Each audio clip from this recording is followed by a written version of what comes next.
qabla az-zawal.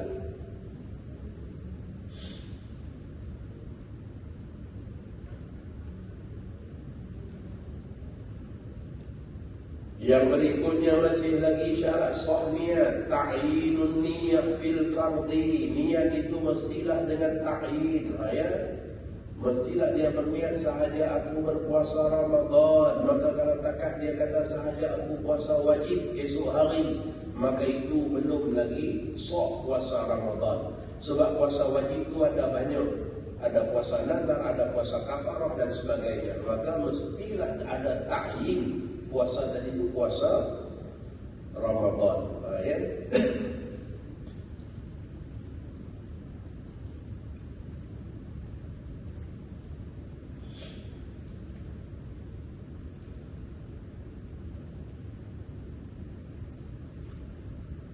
Ini berbeza dengan sunat-sunat rawatib, ya, sunat-sunat rawatibah, ya, dalam puasa seperti Arafah, Asyura, hari-hari putih, ya, dan juga 6 hari daripada bulan Syawal. Maka kalau dia tidak ta'yin pun tetap dengan puasanya tadi sah. Sahaja aku puasa sunat esok hari, sahaja aku berpuasa esok hari. Kebetulan hari itu hari Arafah, hari itu hari Khamis, hari itu hari kita katakan, ya, hari putih, ya, maka dia dapat semua, ya, dia dapat semua.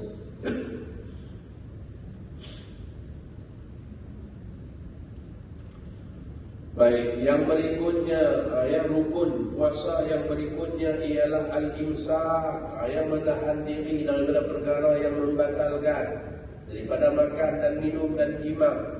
Walaupun bighairi inzal, walaupun tanpa keluar mani, asalkan jima saja sudah batal puasa, ya. Kemudian dalilnya uhilla lakum lailatas siyam rafasu ila nisaikum. Ar-rafas bermakna jima, ya. Itu yang pertama, ya, kulli muftirat, makan, minum, jima. Kemudian yang berikutnya ialah ta'ammadal qaid, muntah yang disengajakan, juga membatalkan puasa, muntah yang sengaja. Wa in tayaqqana annahu lam yarji' syai'un ila jawfi, ya, walaupun dia yakin tak ada yang masuk balik daripada muntah dia itu, tetap hukumnya batal puasa. Apa maksud muntah? Apa maksud muntah?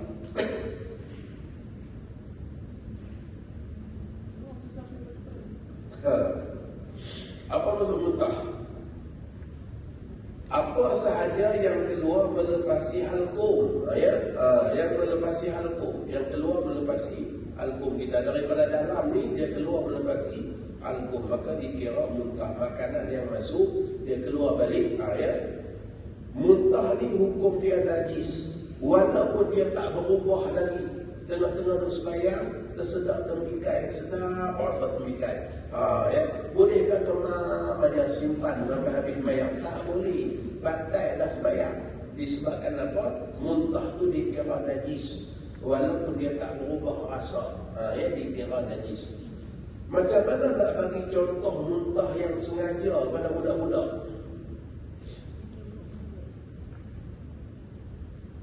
Muntah yang sengaja, macam mana nak bagi contoh? Ya, kalau dia menjolok, ya, supaya muntah, itu muntah yang sengaja. Seseorang menguap, tiba-tiba masuk lalat, dah telat, batal tak puasa? Telat lalat, batal tak puasa? Tak sengaja. Inna Allah wada'a an ummati al-khata'a wa nisyan. Allah tak ambil kira daripada umatku yang tersalah dan yang terlupa. Maka makan yang lupa pun tak batal puasa, ya. Telan yang dalam hal keadaan tak sengaja pun tak batal puasa. Maka saat dia menguap lalat, ya, bertunggu sak masuk perut, ya, dia pun tertelan. Waktu tertelan tak batal, tetapi dia menderita sebab lalat dia terbang kat sini, terbang sini, ya, pergi balik, maka dia pun tepuk-tepuk, ya, dia dorong, dia tepuk-tepuk, lalat pun terbang keluar. Maka bila terbang keluar jadi apa? Jadi muntah, ya, batal puasa. puasa dia saat lalat tadi terbang keluar kerana ikhtiar dan usaha supaya lalat keluar. Itu contoh muntah yang sengaja. Ya. Dalam i'anatul talibin dia sebut tidak batal puasa, ya, bahkan hukumnya harus meletakkan sesuatu di dalam mulut untuk bermengunyah-ngunyah supaya tidak dahaga. Ya. Jangan duk masuk pingkam sudah. Ya. Jadi orang ni dia biasa kalau memandu selalu makan kuaci. Ya. Asalkan mandu dia kuaci. Ya. Masuk bulan Ramadan nak telan kuaci tak boleh. Bantai puasa, maka dia pun letaklah duit shilling 20 sen dalam mulut. Ya. Dia punya kiri kanan, ya, supaya tak mengantuk. Tiba-tiba break terkejut tertelan. Bantai tak puasa? Tak bantai sebab tak sengaja. Tetapi duit shilling yang ada kat sini dia berpusing. Dia menampak dia pusing. Ya. Hembus pusing. Ya. Dia tak selesa. Maka dia pun tunduk, dia menongging, dia tepuk-tepuk supaya keluar shilling tadi. Saat keluar dia batal tak? Batal. Sebab itu contoh muntah yang sengaja. Ya. Macam mana kita nak bagi contoh dekat budak-budak kita? Ya. Itu contoh muntah yang sengaja.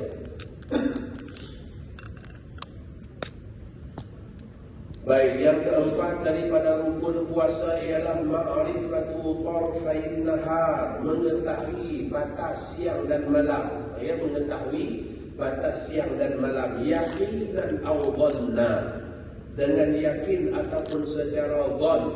Ya, yakin bila kita sendiri tengok matahari baru yakin. Terbit fajar kita tengok, terbenam matahari, masuk maghrib kita tengok, baru dikatakan yakin bila tengok sendiri. Maka tengok jam itu zon, dengar azan itu zon. Semua yang lain itu zon saja.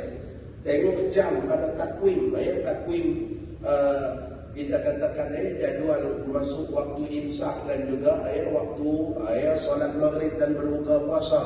Maka semua itu hanya zon saja. Maka kalaulah jelas zon tadi salah, maka batal puasa. La ibrata bil zon al-bayyin khata'u. Ya, tidak diambil kira zon yang jelas salah. Maka kalaulah contohnya dengar azan Allah langsung telat. Ya, tiba-tiba Bilal beritahu mohon maaf saya baru test mikrofon. La ilaha illallah. Ya. Tak masuk waktu lagi, dia baru test mikrofon saja. Kawan ni dengan Allah aja langsung suap. Ya. Maka berbuka kerana dengar azan tu hanyalah dengan zon. Kalau jelas zon tadi salah, maka wajib qada, puasa batal. Ya. Di tempat saya dulu tuan-tuan, lama lah.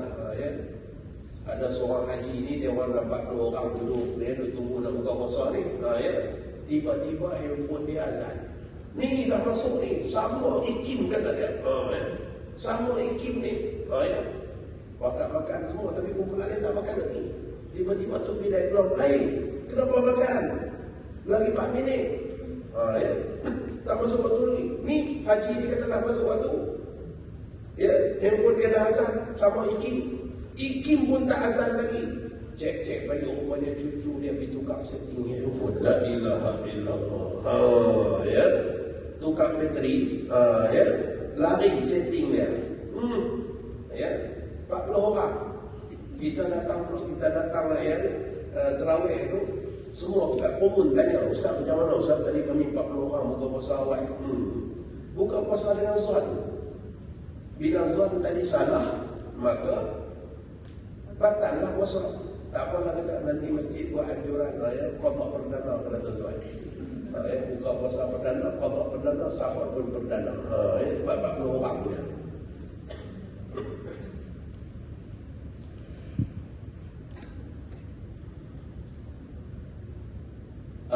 Kemudian baru kita masuk pada zikru mubtilan as-sawm. Maka bila dia sebut zikru wajah, janganlah lebih-lebih. Bila dia sebut zikru wajah, kita pun cerita pada zikru saja. Ya, dengan erti kata kalaulah ya aspek yang kita nak bagi penekanan untuk ni cerita 3 kata 5 ni banyak yang lu tanya kita pasal periksa je tuan. Ya. Jadi maksudnya tidak sampai kita nak menekan belajar-belajar kita hafal dalil hafal apa semua. Ya, cukuplah dengan kenyataan-kenyataan berkenaan dengan apa yang dikatakan batal puasa tadi. Ya. Ma wasala min ainin wa in qallat. Ya. Benda ain yang masuk walaupun walaupun sedikit, mukhtaran dengan pilihan sendiri, aliman tahu perbuatan itu membatalkan puasa, ila mutlaqil jawfi masuk dalam rongga, ya, manfadin maftuh, ya, rongga yang terbuka. Khilaf antara Imam Ghazali dengan keseluruhan ashab Syafi'iyah. Ini contoh, ini contoh macam tadi ni. Kita kata akwal-akwal yang banyak tadi. Ashab Syafi'iyah keseluruhannya mengatakan telinga adalah rongga yang terbuka. Maka masuk sesuatu dalam telinga batal puasa. Masuk sesuatu dengan sengaja batal puasa.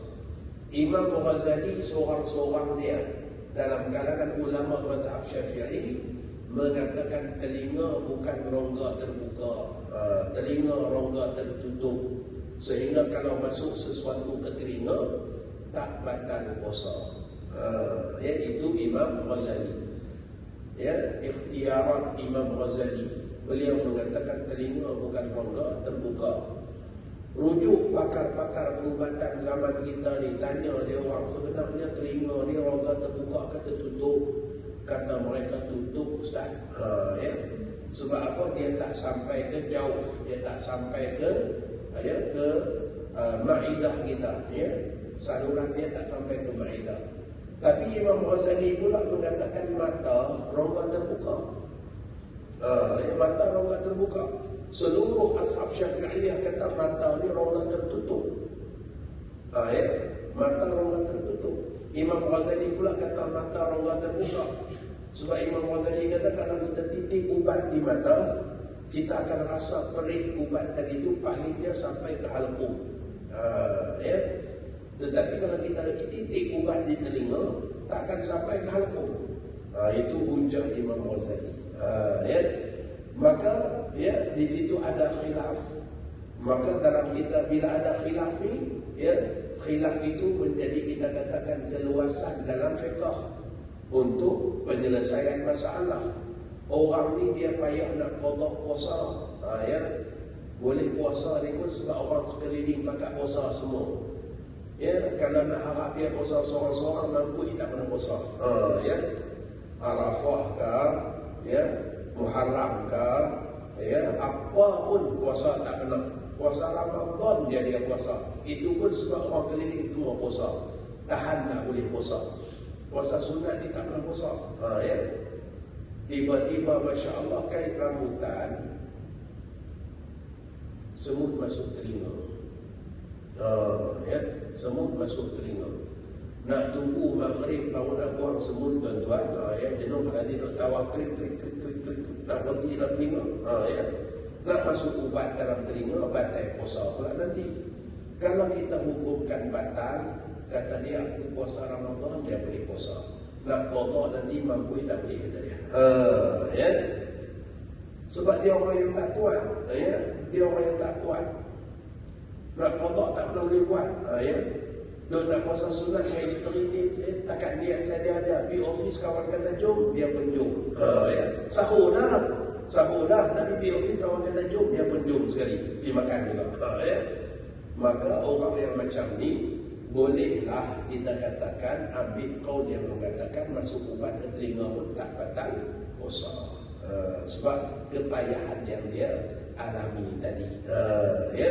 Tapi kalau orang ni dia biasanya pun Isnin Khamis, puasa hari putih, puasa hari gelap, puasa awal bulan Jumaat, puasa. Tuan-tuan, Nabi kita kalau awal bulan jatuh hari Jumaat 1, 2, 3, wa qallama la yasum idza kana fihinna yaum Jumaah. Ya, dalam Tuhfatul Ahwazi ada sebut Nabi kita seringkali berpuasa di awal bulan kalaulah salah satu daripada 3 hari awal bulan adalah hari Jumaat. Contohnya nih, kita akan datang di awal Muharram hari Rabu. Ya, awal Muharram hari Rabu. Rabu 1 hari bulan, Khamis 2 hari bulan, Jumaat 3 hari bulan. Ya, ini contoh awal bulan yang Nabi kita jarang-jarang tak puasa. Ya, awal bulan yang jarang-jarang Nabi tak puasa. Ya, apabila ada padanya hari Jumaat. Jadi orang ni dia selalu puasa. Ya, awal bulan Jumaat pun puasa, hari putih pun puasa, Isnin Khamis pun puasa. Tiba-tiba masuk semut telinga. Apa masalahnya kalau kita kata batal pun dia memang boleh qada. Ya, itu bagaimana para alim ulama berinteraksi dengan khilaf ya, dalam mengangkat masyaqqah, ya, kepayahan kepada umat. Sebab apa swab test tak batal?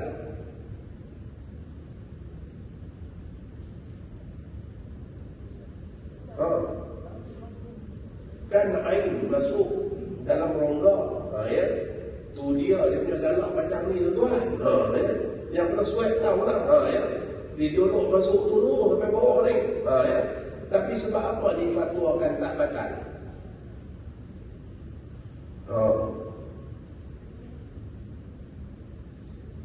Sebab apa muzakarah fatwa kebangsaan kita pilih tak batal?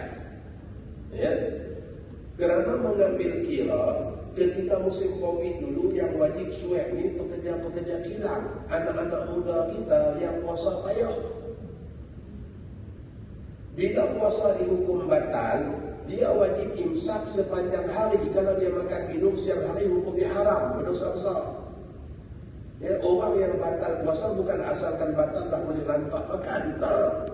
Haram, dosa besar. Dia kena imsak, ya, sepanjang hari wajib imsak walaupun dia tak puasa. Ya, dahlah wajib imsak, wajib qada pula. Ya, wajib qada pula. Nak qada pun payah juga pokok ni. Ya, nak qada pun payah juga. Maka atas pertimbangan itu muzakarah fatwa kita putuskan kita angkat pandangan mazhab Hanafi. Mazhab Hanafi kalau suatu yang masuk tadi itu bukan makanan, bukan minuman, bukan ubat-ubatan, maka tak batal puasa. Ya, tak batal puasa. Maka itu macam mana, ya, fungsi fatwa untuk mengangkat masyaqqah, kepayahan kepada ummah. Sebab ambil kira kalau kita hukum batal, dia orang ni tetap, ya, dia pasti akan makan minum merokok siang hari. Satu, dah haram dah. Yang kedua pula, qada mungkin takkan dapat qada. Ya, maka bila kita kata tak batal, maka dia kekal berpuasa dan tidaklah ada tuntutan wajib qada. Itu contoh, ya, macam mana fatwa-fatwa ni dia sebenarnya dia ambil kira keseluruhan, ya, masalah dia bukan ambil pada satu-satu aja.